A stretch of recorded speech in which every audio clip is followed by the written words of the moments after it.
ሰላም ሰላም እንደምን ቆያችሁ እንደምን አላችሁ ውድ የመላ ቱቶሪያልስ ቤተሰቦች እንዴት ናችሁ ዛሬ ጥር 27 2017 ዓ.ም የማኔጅመንት የቢዝነስ ማኔጅመንት ቢዝነስ አድሚኒስትሬሽን እንዲሁም አንተርፕረነርሺፕ ተብለው የሚጠሩ ዲፓርትመንቶች በጋራ የተፈተኑትን የኤግዚት ኤግዛም ጥያቄዎች ከነማብራሪያቸው ይዤ መጥቻለሁ ዛሬ በሚኖረን ቆይታ የመጀመሪያውን ክፍል እንመለከታለን ለአጠቃላይ ያሉ ጥያቄዎችን በአራት ክፍሎች አቀርብላችኋለሁ መጨረሻው ክፍል ላይ የአንድ ላይ ሰብስቤ ኳንቲቲቭ ጥያቄዎችን ወይ ነው ቁጥርና ጥያቄዎችን አንድ ላይ ሰብስቤ አዘጋጅቼ አቀርብላችኋለሁ ዛሬ እንግዲህ በዚህ መደዳ ሶስቱን ክፍል ላይ የምንመለከተው እንግዲህ ኮንሴፕት ጥያቄዎችን ቲዮሬቲካል እና ጥያቄዎችን እንመለከታለን ማለት ነው ዛሬ በሚኖረን ቆይታ እስከ 27 አካባቢ ድረስ የሚደርሱ ጥያቄዎችን ለማየት ጥረት እናደርጋለን እስከ መጨረሻው አብራችሁን እንድትቆዩ ጋብዛለሁ በማንኛውም ሰዓት የኤግዚት ኤግዛም ቱቶሪያል ቢያስፈልጋችሁ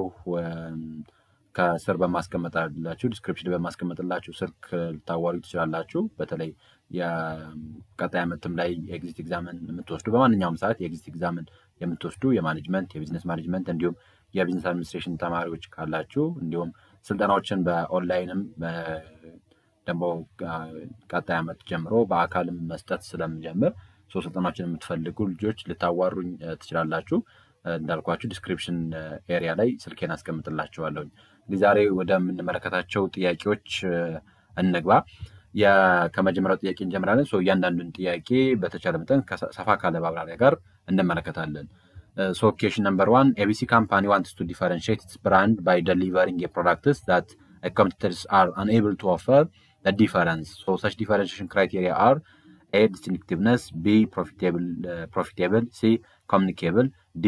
Affordable ABC የሚባል ካምፓኒ እንግዲህ ብራንዱን ዲፈረንሺየት ማድረግ ፈለገ ነው ብራንዱን ዲፈረንሺየት ማድረግ ፈለገ ያንን ብራንድ ደግሞ እንግዲህ ኮምፒውተሮች ኦፈር ማድረግ የማይችሉትን ዲፈረንስ ደሊቨር በማድረግ ብራንዱን ዲፈረንሺየት ማድረግ ፈለገ ይሄን የዲፈረንሺየሽን ክራይቴሪያ ምን ብለን እንጠራዋለን እንብለን እንግዲህ እንደሚታወቀው ዲፈረንሺየሽን ብለን እንጠራው በተለይ በማርኬቲንግም ውስጥ በስትራቴጂክም ውስጥ በጣም አንድ ኮመን ከሚባሉ ቱሎች ነው ዲፈረንሺየሽን ብለን እንጠራው ስትራቴጂ ነው ያ ስትራቴጂ እንደተቃላይ ፕሮዳክታችን ወይ ደግሞ ሰርቪሳችን ዩኒክ የሆነ ፊቸርን ይዞ ግሬተር ዩናይት ቫልዩን ይዞ እንደተቃላይ ከኮምፒውተሮች አንፃር ቤተር ዩናይት ኤክስፒሪየንስን ይዞ የሚገኝ ከሆነ ያንን ዲፈረንሺየሽን ብለን እንጠራዋለን እንደተቃላይ በተቻለ መጠን ብራንዳችንን እንዲታወቅ ፖዚሽን የምናደርግበት ማርኬት ላይ ዲስቲንክቲቭ መሆን የምንችልበትን ሜካኒዝም ነው እንግዲህ ዲፈረንሺየሽን ብለን የምንጠራው ብዙ አይነት ዲፈረንሺየሽን ሜካኒዝሞች አሉ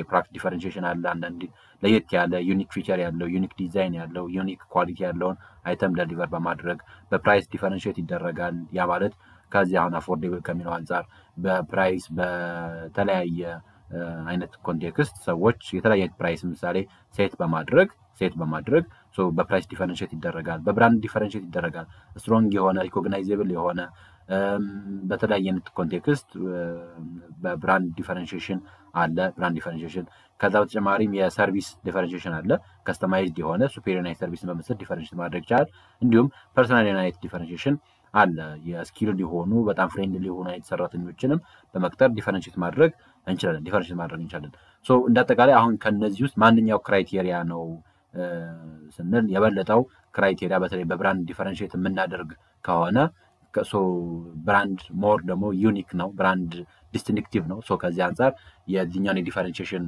ክራይቴሪያ A distinctiveness መልስ ይሆናል ማለት ነው የዚህኛው ጥያቄ መልስ በዚህ መልክ ማየት እንችላለን because ዲፈረንሺየት ለማድረግ የፈለገው በብራንድ ነው ብራንድ ደግሞ ዲስቲንክቲቭ ነው ብራንድ ዩኒክ ነው ለምሳሌ በአፎርዴቢሊቲ በኮሙኒኬሽን እንዲሁም በፕሮፊቴብል ደረጃ ሌሎችም ኮምፒት ማድረግ ይችላሉ ነገር ግን አንድ ዩኒክሊ ኦር ዩኒክ በሆነ መንገድ ብራንድ ግን ዩኒክ ነው ብራንድ ዲስቲንክቲቭ ነው ያንዱን ብራንድ ሌላኛው መጠቀም አይችልም በብራንድ ዲፈረንሺየት ለማድረግ የምንጥር ከሆነ ያንን ክራይቴሪያ ዲስቲንክቲቭነስ ብለን እንጠራዋለን ማለት ነው the answer would be A ይሆናል ማለት ነው ናይስ ወደ ሁለተኛው ጥያቄ እንምጣ ሁለተኛው ጥያቄ while we are conducting human resource planning if a surplus of employees is expected what's the activity of human resource planner በሁማን ሪሶርስ ፕላኒንግ ውስጥ ሰርፕለስ ቢያጋጥም what will be the action ነው አክሽኑ መቻል አለበት reducing work hours or job sharing, B, hiring temporary employees, C, attempt to reduce turnover, D, subcontract workers to another company. ስለዚህ ሰርፕለስ አለ ማለት እንግዲህ ከሚያስፈልገን የሰው ልክ በላይ በተቋማችን ውስጥ ይገኛል ማለት በተቋማችን ውስጥ ይገኛል። ሶ ምን ማድረግ ነው የሚጠበቅብን ነው። ሶ ሰርፕለስን እንግዲህ ሂውማን ሪሶርስ ፕላኒንግ እንደአጠቃላይ አንድም በተቋማችን ውስጥ ያለውን ካፓቢሊቲ ከነጠቃላይ ዲማንዱን ከሰፕላይ ጋር ማች ማድረግ መቻል ነው። ስለዚህ በተቋማችን ውስጥ ከሚያስፈልገን ልክ የሆነውን የሰው ሀብት እንዲንዝ ማድረግ መቻልን ነው እንግዲህ ሂውማን ሪሶርስ ፕላኒንግ ኤሙ። ሶ በሂውማን ሪሶርስ ፕላኒንግ ውስጥ አሴ ሂውማን ሪሶርስ ፕላነር ሾርቴጅ ቢያጋጥምና አሴ ሂውማን ሪሶርስ ፕላነር ሰርፕለስ ቢያጋጥም ምን ማድረግ እንደሚጠበቅብን ስትራቴጂዎችን ቀድመን ዴቨሎፕ እናደርጋለን። ለምሳሌ አሁን በብዛት ሰርፕለስ የሚያጋጥም ከሆነ እንደ ሾርት ተርም ኦፕሽንም እንደ ሎንግ ተርም ኦፕሽንም ሪኮመንድ የሚደረጉ አሉ። ለምሳሌ ቅጥርን ፍሪዝ ማድረግ፣ የአባላት ማቋረጥ፣ መግታት፣ ፓርታይምና ፓርታይም የሚሰሩ ሰዎች ካሉ እነሱም መቀነስ፣ ከዛ ተጨማሪ ሰራተኞችን ትራንስፈር መቀነስ፣ የወርክ ዊኮችን የወርክ ሰዓቶችን መቀነስ፣ አንዳንድ መዝጋት የሚጠበቅብን አክቲቪቲዎች ካሉ እነዛን መዝጋት። ሶ እነዚህ ጉዳዮች አሉ። ሶ ከዛ ተጨማሪም አትሪሽንን ኢንካሬጅ ማድረግ ሰዎች ስራ የሚለቁበትን መንገድ ሶ ያንን ወይንም ሰዎችን ወደ ሌላ ቦታ ትራንስፈር ማድረግ ስንል እንዳጠቃላይ አውት ኦፍ ከተለያየ ቦታ ትራንስፈር ማድረግ ሪትረንች ማድረግ እነዚህ ሞር ሪኮመንድ የሚደረጉ ስትራቴጂዎች ናቸው ማለት ነው። ሶ ካሉት ኦፕሽኖች ውስጥ ግን ማንኛው መልስ ይሆናል ስንል ሶ የዚህኛው መልስ የሚሆነው ኤ ይሆናል ማለት ነው። ሪዲዩሲንግ ወርክ አወር ኦር ጆብ ሼሪንግ ብለን የምንጠራው በተቋማችን ውስጥ በጣም ሰርፕለስ ካለ ሶ ያንን ሰርፕለስ መቀነስ የምንችልበት ሜካኒዝም የሚሆነው ወርክ አወርን መቀነስ ስንችል ነው። ካልሆነ ግን ለምሳሌ ቢን ስንመለከት ቴምፖራሪ ሰራተኞችን ቀጠርን ማለት የበለጠ ሰርፕለሱን እናባብሰዋለን ማለት ነው። ከዛ ተርኖቨርንም ሪዲዩስ ለማድረግ የምንቀንስ የአቴምፕት የምናደርግ ከሆነ እሱም ሰርፕለሱን ያበዛዋል። ምክንያቱም በሰርፕለስ ጊዜ የሚመከረው አትሪሽን ስለሆነ የሰራተኞች እንዲለቁ ነው ሪኮመንድ የሚደረገው እንጂ ተርኖቨር እንዲቀንስ አቴምፕት የምናደርግ ከሆነ ሰርፕለሱን ያባሰነ የምናባብሰው።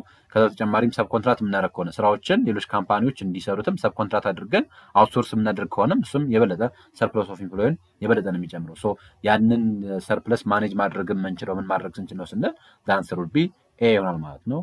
ወርክ ሃወሮችን ኦር ጆብ ሾሪንጎችን ሪሙቭ ማድረግ ስንችል ሪዲዩስ ማድረግ ስንችል የሚለው መልስ ይሆናል ማለት ነው። ኦኬ ናይስ። ወደ ሶስተኛው ጥያቄ እንምጣ።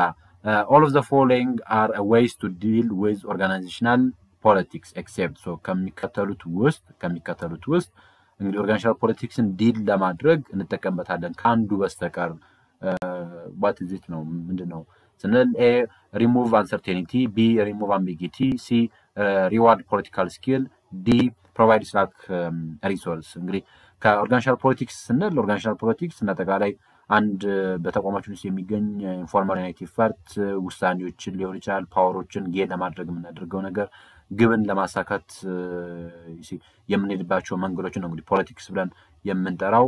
በተቋማችን ውስጥ በጣም ብዙ ሀፕን የሚያደርጉ ክላሾች ይኖራሉ።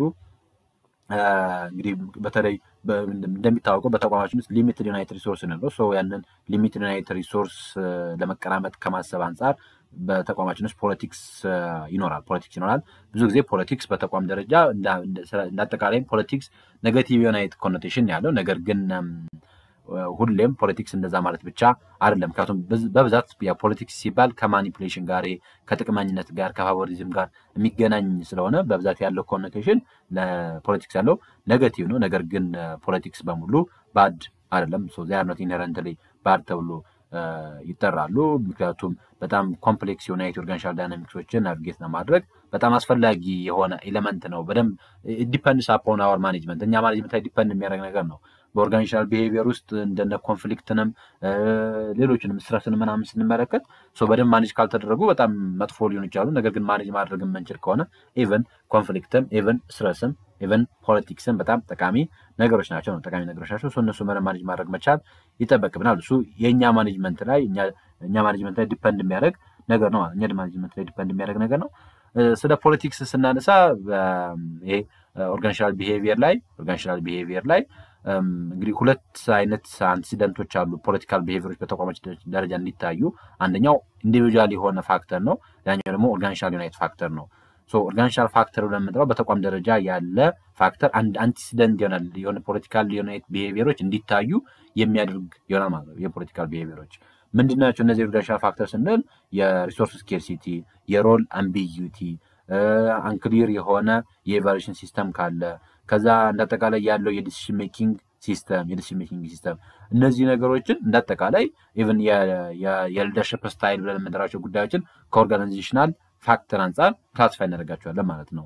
ወይስ እንደ ኢንዲቪጁዋል ፋክተር ኮንሲደር የሚደረጉ ደግሞ አሉ። ኢንዲቪጁዋል ፋክተርስ ኮንሲደር የሚደረጉት ደግሞ የግለሰቦች ፖለቲካል ስኪል፣ የግለሰቦች ኢንተርናል ሎከስ ኦፍ ኮንትሮል፣ የግለሰቦች ኢሞሽናል እና ሌሎች አይነት ያላቸው ሪሶርስ ለፖለቲካል ቢሄቪየር እንደ አንቲሲደንት ኮንሲደር ይደረጋሉ ማለት ነው።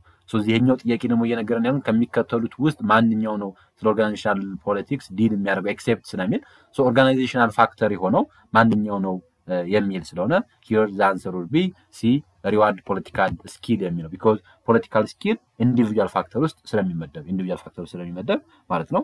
ይሄንን የበለጠ ግልጽ እንዲሆንላችሁ የኦርጋናይዜሽናል ቢሄቪየር የፓወር ኤንድ ፖለቲክስ የሚለው ቻፕተር ላይ በደንብ ማግኘት ትችላላችሁ። so here the answer would be C ይሆናል ማለት ነው። ወደ አራተኛው ጥያቄ እንምጣ። so imagine the lease agreements for specialized equipment includes maintenance service from the leaser. What benefit does this offer for the pharmaceutical company? So አንድ የፋርማሲ ካምፓኒ ሊሆን ይችላል። so የፋርማሲ ካምፓኒ አንድ ስፔሻላይዝድ ኢኩዊፕመንትን በሊዝ አግሪመንት አማካኝነት አገኘ። እንግዲህ ሊዝ ውስጥ ሊዘሩ ለምንጠራለን ሊዚ ተብሎ የሚጠራለ so ሊዘሩ የሚያከራየው ነው፣ ሊዚ ተብሎ የሚጠራው ደግሞ የሚከራየው ነው። so በሁለቱ መካከል የሚከናወነው ነው ደግሞ ሊዝ አግሪመንት ብለን የምንጠራው። so አንድ የፋርማሲካል ካምፓኒ ኢኩዊፕመንትን ስፔሻላይዝድ ኢኩዊፕመንትን በሊዝ አግሪመንት አማካኝነት ወስዷል። በሊዝ አግሪመንት አማካኝነት ወስዷል። ሶ ዛ ሊዝ አግሪመንት ውስጥ ደግሞ የሜንቴናንስ ሰርቪስም አብሮ አለው። ሶ ያ ከሆነ እንዳጠቃላይ ይሄ ፋርማሲቲካል ካምፓኒ ያለው ቤኔፊት ምንድነው? ኤ ጋራንቲንግ ዘ ኢኩዊፕመንት ዊል ሪሜን ፋንክሽናል throughout the lease period. ሶ ኢኩዊፕመንቱን ጋራንቲ አድርጎ በሊዝ ፔሪድ ውስጥ በሙሉ ፋንክሽናል እንደሆነ እንዲቆይ ማድረግ። B automatically grant ownership of the equipment to the company at the end of the lease term. ልክ ሊዝ ተርሙ ካለቀ በኋላ የኢኩዊፕመንቱን ኦነርሺፕ ማግኘት አውቶም ግራንት ማድረግ። C reducing upfront investments compared to purchasing the equipment. so የምናወጣውን ኢንቨስትመንት መቀነስ በሎን አማካኝነት ስለምናገኝ። whereas D reduce the burden of company internal maintenance staff. የኢንተርናል ስታፎቻችንን የሜንቴናንስ በርደን መቀነስ መቻል። ሶ መልሱ ምን ይሆናል የሚል ነው እንግዲህ እዚህ ውስጥ ያለው ጥያቄ። ሶ እንግዲህ ከጥያቄው አንፃር እንደተቃላይ ሊዝ አግሪመንት ምንድነው ስንል ሊዝ አግሪመንት ብለን የምንጠራው በዋናነት አንድን ኢኩዊፕመንት በኮንትራክት አማካኝነት ከአንድ ሊዘር ወደ አንድ ሊዚ የሚከወን ነው። ሶ ትራንስፈር የምናደርግበት ነው።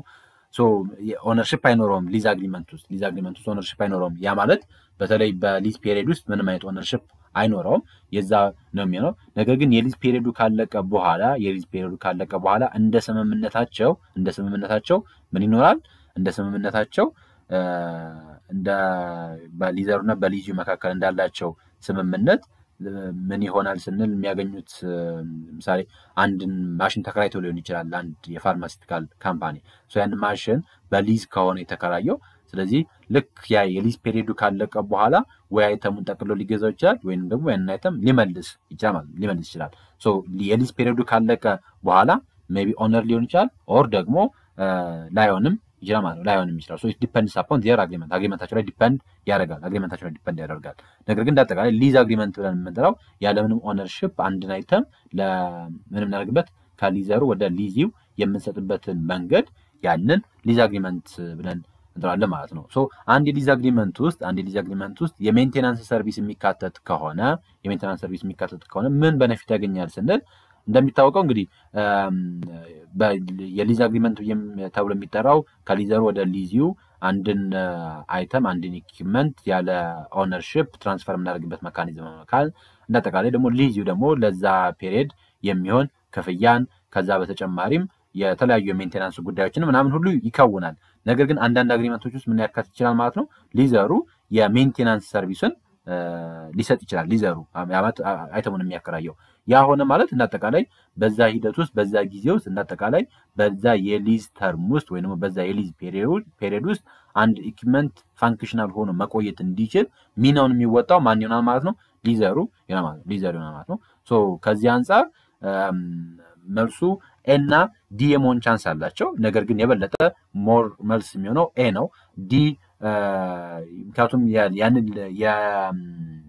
የኢንተርናል ሜንቴናንስ ስታፍ በርደን ይቀንሳል ምክንያቱም ኦልሞስት ሊዘሩ ያንን የሜንቴናንስ ሰርቪስ ስለሚያደርግ ስለሚሰጥ ግን የበለጠ ማንኛው በነፊት ነው የበለጠ ቤተር የሚሆነው ስንል ለተጋላይ ያንን ስፔሻል የሆነ ኢኩዊፕመንትን ፕሮዲዩስ አድርገው ኦር ያመጣው አይተም ያመጣው እንትን ያንን የሜንቴናንስ ሰርቪስ የሚሰጥ ከሆነ ሶ በተቋማችን ውስጥ በሁሉም ፔሪድ ውስጥ የበለጠ ፋንክሽናል ሆኖ እንዲቆይ ማድረጉ ትልቁ በነፊት ነው ስለዚህ ከአንድ የሜንቴናንስ ሰርቪስንም በዋናነት ከሊዘሮች የምንቀበልበት አንዱ ምክንያት በተቻለ መጠን በዛ የሊዝ ተርም ውስጥ ያ ኢኩዊፕመንት ፋንክሽናል ሆኖ መቆየት እንዲችል ነው ማለት ፋንክሽናል ሆኖ መቆየት እንዲችል ነው ሶ here the answer would be A ይሆናል ማለት ነው Question number 5 a bakery wants to open a new location to service a growing suburban markets so they prioritize the proximity to reliable floor suppliers and access to major transportation routes for ingredients and deliveries so which factor most heavily influence their decision availability of skilled labor proximity to customer access to raw material availability of recreational facility so and ዳቦ ቤት አዲስ ሎኬሽን ላይ ያደገ ያለ ሰባርባን ማርኬት ላይ ኦፕን ማድረግ ፈለገ ነው የሚለው ብራንቹ ሶ ምን ፕራዮሪታይዝ አደረገ ሎኬሽን በመምረጥ ሂደት ውስጥ አንደኛ ሪሌብል የሆነ ይሄ የማይቋረጥ የሆነ የፍሎር ሰፕላይ ያለበት ያ ማለት የዱቄት አቅርቦት ሊያገኙ የሚችልበት ከዛ ለትራንስፖርቴሽን ሩቶችም ጥሩ አክሰስ ያለበት በተቻለ መጠን እነዛን ኢንግሪዲየንቶች በተቻለ መጠን ማግኘት የሚችልበትን ኤሪያዎችን መረጠና እዛ ላይ ነው ያን ቤከሪ የከፈተው ሶ ይሄ አሁን በዚህ ውሳኔ ውስጥ የምትመለከቱት ምንድነው የበለጠ የዛን ካምፓኒ ውሳኔ የበለጠ አፌክት ያደረገው ፋክተር ማንኛው ነው የስኪል ሌበር አቬይላቢሊቲ ለከስተመር ያለው ፕሮክሲሚቲ ለሮ ማቴሪያል ያለ አክሰስ ወይስ ደግሞ ለሪክሬሽናል ፋሲሊቲ ያለ አቬይላቢሊቲ የሚል ነው እንግዲህ እዚህ ውስጥ የምንመለከተው በነገራችን ስለ ሎኬሽን ነው የምንመለከተው ሎኬሽን ደግሞ በጣም ክሪቲካል ከሚባሉ ስትራቴጂክ ተብሎ ከሚጠሩ ውሳኔዎች ውስጥ አንዱ ነው የሎኬሽን ዲሲዥን ሲወሰንም በቀላሉ አይወሰንም በጣም ብዙ ጉዳዮች ከግምት ውስጥ በማስገባት ነው የሚወሰነው ነገር ግን በተለይ ስለ ሎኬሽን ስናነሳ ሎኬሽንን በሁለት የቢዝነስ ካታጎሪዎች ለይተን ማየት እንችላለን ሰርቪስ ሲሆንና ማኑፋክቸሪንግ ሲሆን ሶ አሁን ቤከሪ ቤዚካሊ ከሞር ወደ ማኑፋክቸሪንግ የሚቀርብ ነው ከሰርቪስ ይልቅ ሶ እንደ ቤከሪ ሶ ለዛ ቤከሪ በጣም የሚያስፈልጉ ሆኖች አሉ ግብአቶች አሉ ሶ ግብአቶችን የበለጠ አክሰስ ማድረግ የሚችልበትን ኤሪያ ላይ ሪኮመንድ ይደረጋል ወይና ሰርቪስ ሲሆን ደግሞ በብዛት የሚመለከተው ለከስተመር የሚኖር ፕሮክሲሚቲን የበለጠ ትኩረት ያደርጋል ማለት ለከስተመር የሚኖር ፕሮክሲሚቲን የበለጠ ትኩረት ያደርጋል ሶ ሎኬሽን ዲሲዥን በብዙ ጉዳዮች አፌክት ይደረጋል ነገር ግን አጠቃላይ for the manufacturer access to raw material and utilities are the most critical points critical ተብሎ የሚጠሩ ጉዳዮች ናቸው ሰርቪስ ሲሆን የበለጠ የከስተመር ፕሮክሲሚቲን ምናምን ነገሮችን ይመለከታል አሁን ከነዚህ ውስጥ ማንኛው ነው ፋክተሩ ስንል the answer will be C ይሆናል access to raw materials በነገራችን ላይ ያ ማለት ግን አሁን access to raw material የበለጠ ፋክተር ነው እንጂ ሌሎቹ ጉዳዮች አሉ ለከስተመር ያለ ጉዳይ ምናምን የሚሆን አይደለም ፋክተር አይሆንም ይያልን አይደለም ፋክተር ናቸው ነገር ግን የበለጠ ማንኛው ላይ ነው ትኩረት የሚያደርገው ስንል ማኑፋክቸረር የበለጠ ትልቅ ትኩረት የሚያደርገው ለሮ ማቴሪያል ያለ አክሰስ ነው ከላይ ቶፒኩም ደግሞ ክሊርሊ የሚነግረን ምንድነው the prioritize proximity to reliable floor supply so prioritize ያደረጉት ምንድነው የፍሎር ሰፕላይ ሪላያብል በሆነ መንገድ ማግኘት የሚችሉበት ከዛ ደግሞ ያንን የፍሎር ሰፕላይ ኦር ያንን ኢንግሪዲየንት በቀላሉ ሊያገኙበት የሚችለውን የትራንስፖርቴሽን ሩት አለበት ቦታ ላይ ነው የመረጡት ሶ ያም የሚነግረን ምን ነው ለማለት ነው ለአጠቃላይ ትልቅ ትኩረት ያደረጉት ለሮ ማቴሪያል ያለውን አክሰስ ከግምት ውስጥ በማስገባት ማለት ነው ሶ here the answer would be C ይሆናል ማለት ነው question number 6 what should be included in the methodology of research report so ከሚከተሉት ውስጥ በአንድ የሪሰርች ሪፖርት ሲዘጋጅ ሪሰርች ሪፖርት ውስጥ አንደኛው ፓርት ሜቶዶሎጂ ተብሎ ይጠራል። ያው የአንድ ሪሰርች ሪፖርት ሲዘጋጅ የመጀመሪያው ቻፕተር ኢንትሮዳክሽን ሊሆን ይችላል። ሁለተኛው ቻፕተር ከሊትሬቸር ሪቪው ጋር የተገናኘ ነው። ሶስተኛው ቻፕተር ከሜቶዶሎጂ ጋር የተገናኘ ነው። አራተኛው ቻፕተር አናሊሲስ እና ዲስከሽን ያለበት ፕሬዘንቴሽን ያለበት ነው። then the fifth chapter would be conclusion and recommendation ይሆናል ማለት ነው። ሶ በአንድ የሪሰርች ሪፖርት ውስጥ ያለ ሜቶዶሎጂ ሴክሽን ውስጥ የሚካተተው ማንኛው ነው የሚካተተው? ኤ detailed descriptions of research procedure, B background information and research objective, C detailed presentations of the result, D recommendation for the future research። እንግዲህ እዚህ ውስጥ የምናገኘው ጉዳይ ምንድነው ስንል እንደተቀላይ ሪሰርች ሜቶዶሎጂ ነው የምንጠራው the systematic approach used to solve a given research problem ይባላል። አንድ ሪሰርች ፕሮብለምን ሶልቭ ለማድረግ ወይም ደግሞ ለማጥናት ስንል የምንጠቀመው ሲስተማቲክ ዩናይት አፕሮችን ሪሰርች ሜቶዶሎጂ ብለን እንጠራዋለን። ሶ እዛ ውስጥ ያሉትን ሜቶዶቹን ቴክኒኮቹን የምንመለከተው። ስለዚህ ስለ ሜቶዶሎጂ ስናነሳ የበለጠ ትኩረት አድርገን የምንመለከተው እንዴት ያን ሪሰርች መስራት እንችላለን፣ እንዴት ዳታዎችን ኮሌክት ማድረግ እንችላለን፣ እንዴት አናላይዝ ማድረግ እንችላለን የሚለውን የበለጠ ትኩረት ያደርጋል። ሶ ሃው የሚለውን የበለጠ ትኩረት ያደርጋል ማለት ነው። ሃው የሚለውን የበለጠ ትኩረት ያደርጋል። ሶ ያንን ከሆነ ደግሞ ሃው የሚለውን የበለጠ ትኩረት ያደርጋል ማለት the answer would be ኤ ነው ማለት detailed description of the research procedure። ምክንያቱም ፕሮሲጀሩን ነው የሚነግረን አንድን ጥናት እንዴት እንደምንከውነው የምናገኘው ሜቶዶሎጂ ላይ ነው። ባክግራውንድ ኢንፎርሜሽን ሪሰርች ኦብጀክቲቭ ነው የምናገኘው፣ ይሄ የመጀመሪያው ቻፕተር ኢንትሮዳክሽን ላይ ነው የምናገኘው። ዲቴይልድ ፕሬዘንቴሽን ኦፍ ዘ ሪዛልት ይሄ የቻፕተር 4 ወይም ደግሞ የአናሊሲስ እና የፕሬዘንቴሽን ፓርት ነው። ያንን ሜቶዶሎጂ ተጠቅመን በሜቶዶሎጂ አማካኝነት ዳታን ኮሌክት ካደረግን በኋላ የምናገኘው የዳታ ፕሬዘንቴሽን ነው ማለት ነው። ነገር ግን አሁን እየጠየቅን ያለው ሜቶዶሎጂ ላይ ምንድነው የሚከወነው ያለ ነው። እንዲህም ስንመለከት ሪኮሜንዴሽንም ይሄም ፋይናል ላይ የምናገኘው ጉዳይ ነው። ሜቶዶሎጂ የሚነግረን ፕሮሲጀሩን ነው የሚያሳየን፣ እንዴት ጥናቱ እንደሚከወን፣ ዳታ ከየት ኮሌክት እንደምናደርግ፣ በምን አይነት መንገድ ኮሌክት እንደምናደርግ፣ ከዛ ያን ኮሌክት ያደረግነው ዳታ በምን አይነት መንገድ አናላይዝ እንደምናደርግ ሰው ዲቴይል የሆነውን ፕሮሲጀር የሚያሳየን ያንን ሜቶዶሎጂ ላይ እንጠራዋለን ማለት ነው። ሶ የኛው መልስ ኤ ይሆናል ማለት ነው። ኬሽን ነምበር 7 In blank, the supplier brings together a package of skills that will provide an integrated service for the foreign company. A. Management contract, B. Exporting, C. Merger, D. Franchising. እንግዲህ ይሄ ከኢንተርናሽናል ማርኬቲንግ የኢንትሪ ስትራቴጂዎች ውስጥ ነው ያለው። ሶ በማንኛው ውስጥ ነው አንድ ሰፕላየር እንዳጠቃላይ ያሉትን የፓኬጅ ኦፍ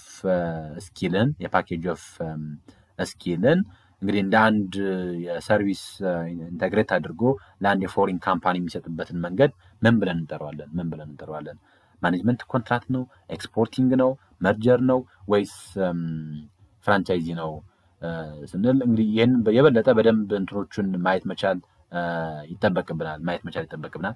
ሶ እያንዳንዱን ጉዳዮች ማየት መቻል አለብን። ማኔጅመንት ኮንትራክት ብለን የምንጠራው እንግዲህ ለአንድ የፎሪን ካምፓኒ የምንሰጠው የማናጀሪያል ዩናይት አክቲቪቲ ነው። ሶ ሰርቪስ ነው እዚህ ጋር ደሊቨር የምናደርገው አሴ ማኔጅመንት። ምሳሌ ኢትዮ ቴሌኮም በአንድ የፈረንሳይ የማኔጅመንት ግሩፕ ይመራ ነበር ለረጅም ጊዜ።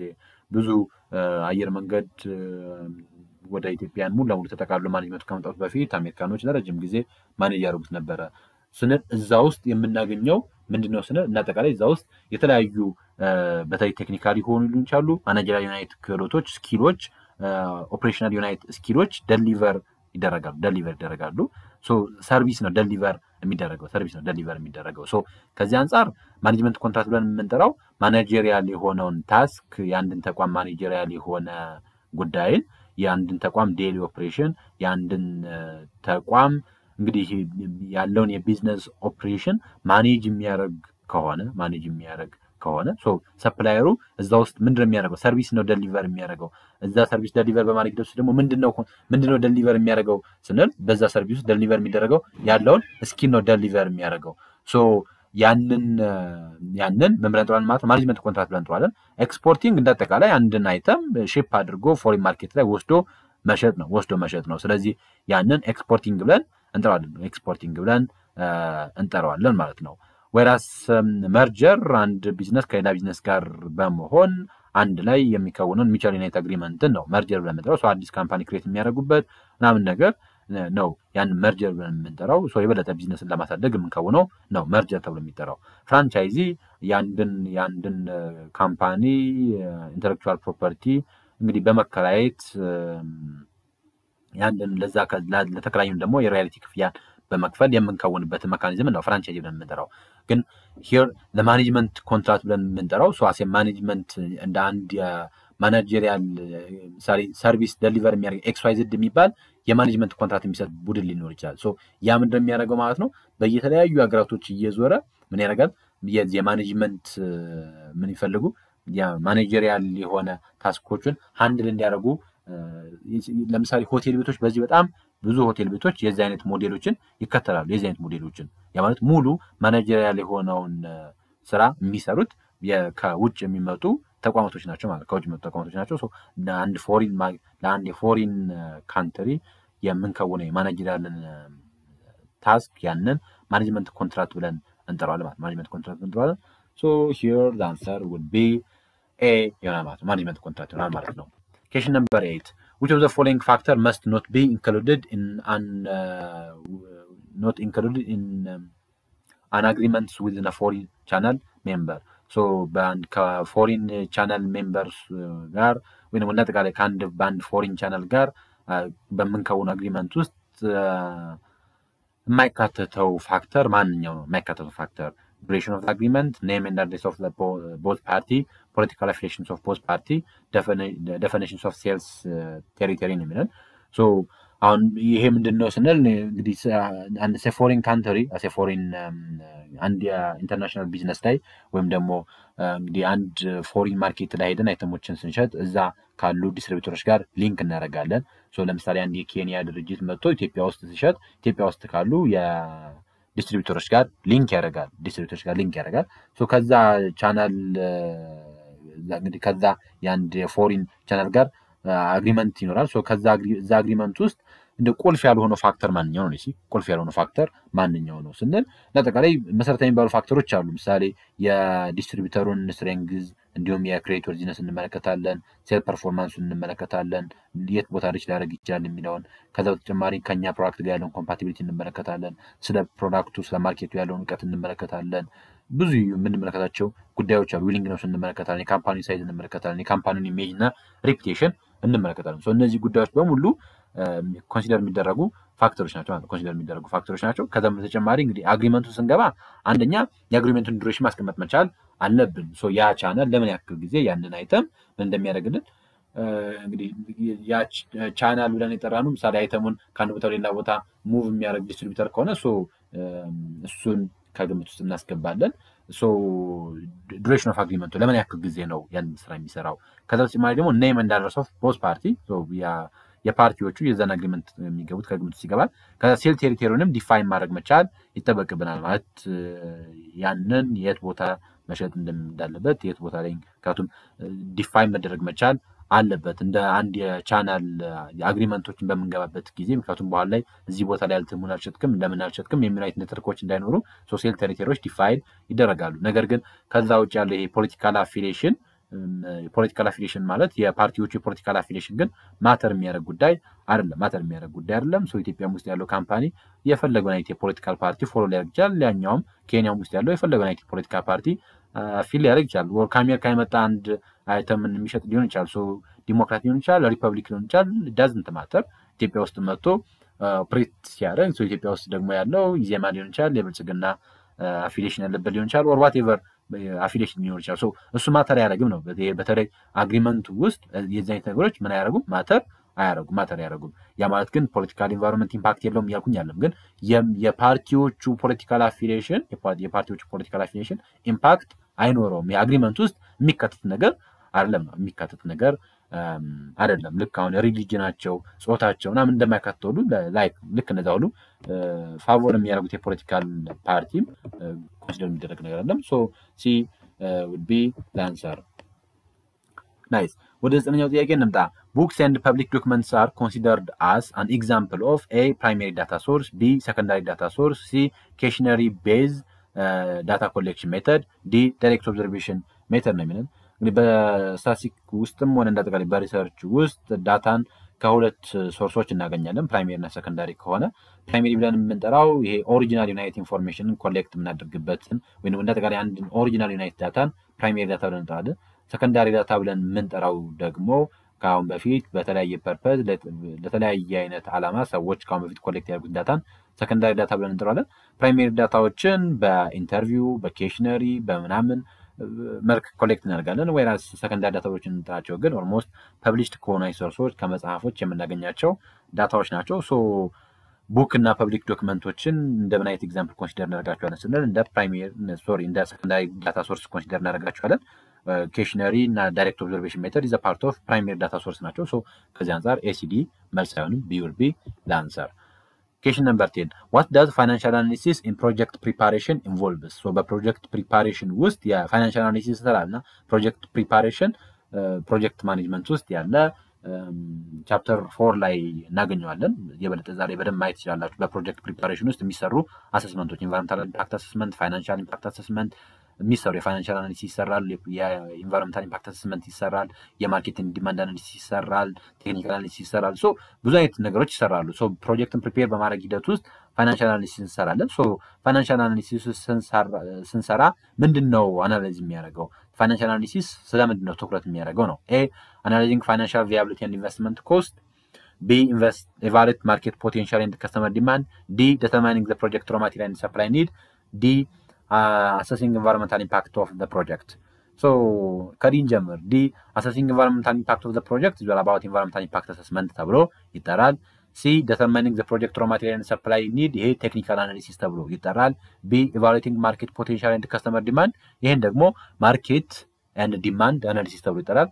so the answer will be A ይሆናል ማለት ነው so financial analysis ትኩረት የሚያደርገው financially ያ ፕሮጀክት viable ነው ወይስ አይደለም ወይ የሚለውን የበለጠ ማጥናት ላይ ትኩረት ስለሚያደርግ ማለት ነው ትኩረት ስለሚያደርግ so አስረኛው ጥያቄ በዚህ መንገድ መመለስ እንችላለን ማለት ነው ኦኬ ወደ ሌላኛው ጥያቄ እንምጣ which one of the following is usually necessary information for facilitating export price decision so ከሚከተሉት ውስጥ ማንኛው ነው በጣም ይሄ የኤክስፖርት ፕራይስ ዲሲዥንን ፋሲሊቴት ለማድረግ አስፈላጊ የሆነ ኢንፎርሜሽን ማንኛው ነው A cost of packaging B term of payment C trade agreement D market structure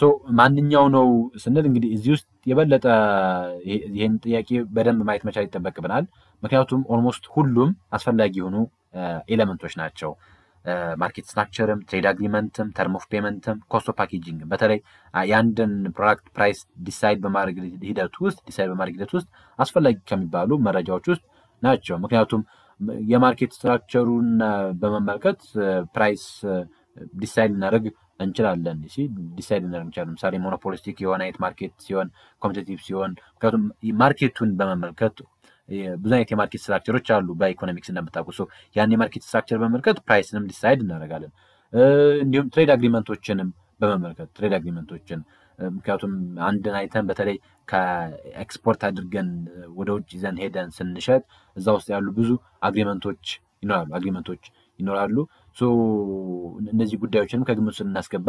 እንችላለን ምክንያቱም አንድ አይተም ወደዛ ይዘን ስንሄድ የታሪፍ ጉዳይ የምናምን ጉዳይ ብዙ ጉዳዮች ይኖራሉ ከዛ ተጨማሪም የተርም ኦፍ ፔመንትን ብንመለከትም የሚከፈልበት መንገድ ምሳሌ አንዴ በቀጥታ ክፍያን ስናገኝና በሁለት በሶስት ከሆነ ክፍያ የምናገኘው ዛኔም ይሄ የሚከፈልበት መንገድ ራሱን ችሎ ፕራይስ ዲሲዥን ላይ ኢምፓክት አለው ግን የበለጠ ማንኛው ነው ኮስት ኦፍ ፓኬጂንግንም ስንመለከት እሱም በተመሳሳይ መልኩ ፕራይስ ዲሲዥን ላይ ኢምፓክት አለው ግን የበለጠ ማንኛው ዳይሬክት ነው የበለጠ ማንኛው በጣም ይቀርባል የሚለውን ስንመለከት ኮስት ኦፍ ፓኬጅ ለፕራይሲንግ ዲሲዥን እንትን አለው በጣም ቀረቤታ አለው በተለይ ኤክስፖርት የሚደረጉ አይተሞች ላይ የበለጠ ትልቅ ትኩረት የሚሰጠው የፓኬጂንግ ጉዳይ ስለሆነ ማለት ነው እንግዲህ በፕሮዳክት ውስጥ የአንድ የፕሮዳክት ፓርት ነው ፓኬጂንግ ብለን የምንጠራው አንድ ፕሮዳክት ራፕ የሚደረግበት ኮንቴንት የሚደረግበት ነው ሶ ፓኬጂንግ ውስጥ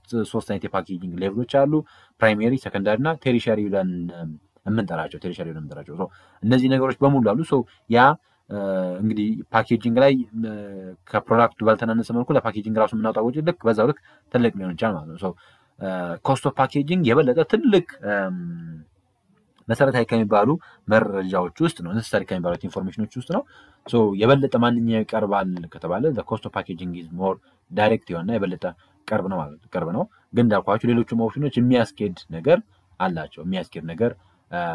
አላቸው ማለት ነው ሶ ያንን ከግምት ውስጥ ማስገባት መቻል ይጠበቅብናል እና አጠቃላይ ምን ጊዜም የአይተም ፕራይስ ዲተርማይን በምናደርግበት ሂደት ውስጥ ብዙ ነገሮችን ከግምት ውስጥ ማስገባት መቻል አለብን ኦብጀክቲቫችንን ኮንሲደር እናደርጋለን ለፕሮዳክቱና ያለውን አክቹዋል ኮስት ከግምት ውስጥ እናስገባለን ከዛ ተጨማሪ ዲማንድ ማየት መቻል ምናምን ጉዳዮች ይኖራሉ ዲማንድ ለማየት ጉዳዮች ይኖራሉ ይበልጥ ግን ኮስት ኦፍ ፓኬጂንግ ፓርት ኦፍ ፕሮዳክት ኮስት ስለሆነ እሱ የበለጠ ለፕራይሲንግ ዲሲዥን ቅርብ ይሆናል ማለት ነው ሶ ከዚህ አንፃር መልሱ ኤ ይሆናል question number 12 which one of the following is an example of well formulated hypothesis so well formulated unit hypothesis example የሆነው ማንኛው ነው a there is a positive relationship between employee satisfaction and productivity b the weather affects consumer behavior c the company will achieve its financial goal d sale will increase so ከሚከተሉት ውስጥ ማንኛው ነው ጥሩ የሚባለው ሃይፖቴሲስ ወይንም well formulated የተባለው ተብሎ የሚጠራ ሃይፖቴሲስ ማንኛው ነው እንግዲህ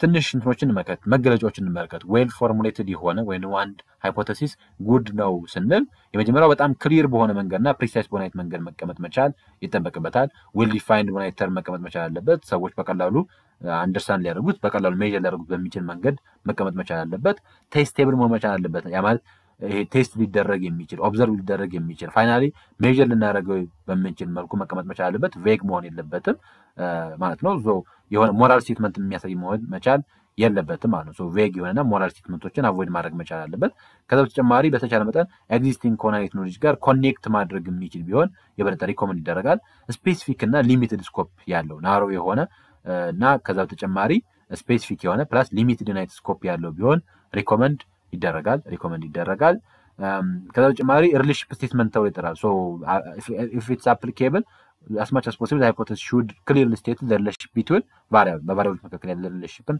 ማሳየት መቻል አለበት ከዛ በተጨማሪ ደግሞ simplicity simple በሆነ ተርም ኤክስፕረስ መደረግ መቻል አለበት ሶ unnecessary አይነት ኮምፕሌክሲቲዎችን አቮይድ ማድረግ መቻል ይጠበቅበታል ሶ ዲ ሴል ዊል ኢንክሪዝ ብሎ አይጨርሰውም ስቴትመንቱን ሶ ዲ መሆን አይችልም well formulated አይነት ሃይፖቴሲስ the company will achieve its financial goal ይሄም ቬግ ነው በምን አይነት መንገድ አቺቭ እንደሚያደርገው ምን እንደሚያደርገው ኤክስፕረስ የሚያደርግ ነገር የለም then the weather affect consumer behavior so the weather affect consumer behavior ግን በምን አይነት መንገድ ነው አፌክት የሚያደርገው የሚለውን ክሊር አይደለም ኤንስ እንመለከት ግን there is a positive relationship between employee satisfaction and productivity ስንል ይሄ well formulated የሆነ ሃይፖቴሲስ መገለጫ ባህሪ ነው ማለት ነው so the answer would be a ይሆናል ማለት ነው ናይስ ወደ 13ኛው ጥያቄ እንምጣ As a strategist, you are assigned to develop a strategy that describes the company overall direction in terms of its various business and product line. The strategy you are developing is operational level strategy, corporate level strategy, unit level strategy, business level strategy. So, in the end strategist, you are assigned to develop a strategy that describes the company overall direction. እንግዲህ ያንድን ካምፓኒ ኦቨርኦል ዳይሬክሽንን ዴቨሎፕ ለማድረግ አሳይን ተደርጋቸዋል ነው የሚለው ሶ ኢን ተርምስ ኦፍ ቢዝነስ ኢን ተርምስ ኦፍ ፕሮዳክት ላይን ደረጃ ለተቃላይ ግን ያንድን ካምፓኒ ኦቨርኦል ዳይሬክሽንን ዲስክራይብ በማድረግ ደረጃ አሳይን ተደርጋቸዋል ሶ እንግዲህ ይሄ ምን አይነት ስትራቴጂ ዴቨሎፕ እያደረግን ነው ኦፕሬሽናል ሌቭል ነው ኮርፖሬት ሌቭል ነው ዩኒት ሌቭል ነው ወይስ ቢዝነስ ሌቭል ስትራቴጂ ነው የሚለን እንግዲህ ስትራቴጂ ሶስት ሌቭሎች አሉት ኮርፖሬት ሌቭል ስትራቴጂ ቢዝነስ ሌቭል ስትራቴጂ እና ፋንክሽናል ሌቭል ስትራቴጂ ለምንለው ኮርፖሬት ሌቭል ስትራቴጂ ቤዚካሊ እንግዲህ ፎከስ የሚያደርገው which market or what industry that the firm should compete in የሚለው የበለጠ ትኩረት የሚያደርግ አይነት ነው ሶ ያንድን ካምፓኒ ኦቨርኦል አይነት ዳይሬክሽን የሚያሳይ ነው ቢዝነስ ሌቭል ስትራቴጂ ብለን የምንጠራው ደግሞ የበለጠ አንድ ሰፓሬት የሆነ ቢዝነስ ዩኒት እንዴት ማርኬት ላይ ኮምፒት ማድረግ እንደሚችል የሚዘጋጅ አይነት ስትራቴጂን ያንን ቢዝነስ ሌቭል ስትራቴጂ ተብሎ ይጠራል ፋንክሽናል ሌቭል ወይንም ኦፕሬሽናል ሌቭል እየተባለ የሚጠራው ስትራቴጂ ደግሞ የበለጠ ዲፓርትመንታል በሆነ ሌቭል ላይ በተቻለ መጠን የቢዝነስ ሌቭል ስትራቴጂን ሰፖርት ሊያደርግ በሚችል መልኩ የሚዘጋጅ ስትራቴጂን ፋንክሽናል ሌቭል ስትራቴጂ ተብሎ ይጠራል ሶ ከዚህ አንፃር ከላይ ያሉን ስቴትመንት የበለጠ ማንኛው ክሊር ሊገልጽልናል ስንል the answer would be B, corporate level strategy ነው ማለት ነው። ምክንያቱም corporate level strategy overall የአንድን ካምፓኒ overall direction የሚያሳይ አይነት ከሆነ ያን የስትራቴጂ አይነት corporate level strategy ተብሎ ይጠራል። corporate level strategy ተብሎ ይጠራል። Okay, question number 14. Which of the following statement do not addresses the information age characteristics? So ከሚከተሉት ውስጥ የኢንፎርሜሽን ኤጅን characteristics address የማያደርገው ማንኛው ነው? ይሄ ከማኔጅመንት ኢንፎርሜሽን ሲስተም የመጀመሪያ ቻፕተር ላይ የመጣ ጥያቄ ነው። A, it creates people to people partnership. B, the majority of the workers are factory workers. C, it covers the period from 1957 to the present. D, it uses information technology as a principal tool ነው የሚላል። So ከሚከተሉት ውስጥ ማንኛው ነው የኢንፎርሜሽን ኤጅ characteristics ነው የሚላል። እንግዲህ ኢንፎርሜሽን ኤጅ ብለን የምንጠራው ቤዚካሊ በመነሻ ደረጃ ከ1960 በፊት አካባቢ ነበር እንቅስቃሴዎቹ ነበሩ፣ ግን የበለጠ ፎርም ይዞ እንደውም 1948 ላይ 47 ላይ አካባቢ ድረስ መነሻውን አድርጓል ይላሉ። ግን የበለጠ ሞር ቅርጹን ይዞ በደንብ የኢንፎርሜሽን ኤጅ ተብሎ መጠራት የጀመረው ከ1960 በኋላ ነው። ከ1960 በኋላ ነው። ከዛ በፊት ነበሩ ትናንሽ የቲፒኤስ ነገሮች ትራንዛክሽናል ፕሮሰሲንግ ሲስተሞች ምናምን ነበሩ፣ ግን የበለጠ እንደ ኢንፎርሜሽን ሲስተም ወይም ደግሞ ኢንፎርሜሽን ኤጅ የበለጠ ዴቨሎፕ ማድረግ የጀመረው ከ1960 በኋላ ነው። ከዛ በኋላ በተለይ ከ1970 ላይ 1980ዎቹ ላይ ያደገ የመጣን አሁን እስካለንበት ድረስ አሁን ላይ እስካለው የዲጂታላይዜሽን ድረስ በጊዜ ሂደት ውስጥ እያደገ እንደመጣ ነው የሚያሳየን። ከዛ በተጨማሪ ስለ ኢንፎርሜሽን ኤጅ ስንመለከት በኢንፎርሜሽን ኤጅ ውስጥ የፒፕል ቱ ፒፕል ፓርትነርሺፕ በጣም የጨመረበት ኢንፎርሜሽን ቴክኖሎጂ እንደ አንድ ፕሪንሲፓል ቱል መጠቀም የተጀመረበት ኤጅ ነው። ሶ ከዚህ አንፃር መልሱ የሚሆነው ቢ ነው።